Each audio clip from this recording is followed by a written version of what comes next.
விஷாலுடன் கிசுகிசுக்கப்பட்ட அபிநயா வெளியிட்ட மாப்பிள்ளையின் போட்டோ. விஷாலுக்கு தற்போது 47 வயதாகியும் தற்போது வரை சிங்கிளாகவே சுற்றி வருகிறார். நடிகர் சங்கம் கட்டிடம் கட்டிய பிறகுதான் தனக்கு திருமணம் என்று கூறியிருந்தார். இந்த சூழலில் விஷாலுடன் பூஜை, மார்க் ஆண்டனி போன்ற படங்களில் நடித்தவர்தான் அபிநயா. இவருக்கு மிகப்பெரிய பெயரை வாங்கி கொடுத்த படம்தான் நாடோடிகள். காது கேட்காமல் வாய் பேச முடியாமல் இருக்கும் இவர் தன்னுடைய திறமையால் 15 வருடமாக சினிமாவில் நிலைத்து நிற்கிறார். தற்போதும் படங்களில் நடித்து வருகிறார்.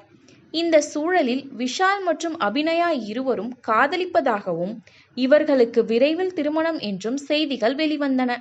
இது குறித்து அபிநயா பேசுகையில் இது முற்றிலும் வதந்தியே என்று கூறினார்.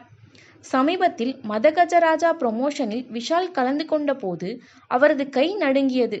அன்று அவருக்கு அதிகமாக ஜுரம் இருந்ததால் கை நடுங்கியது என்று அவரே கூறியிருந்தார்.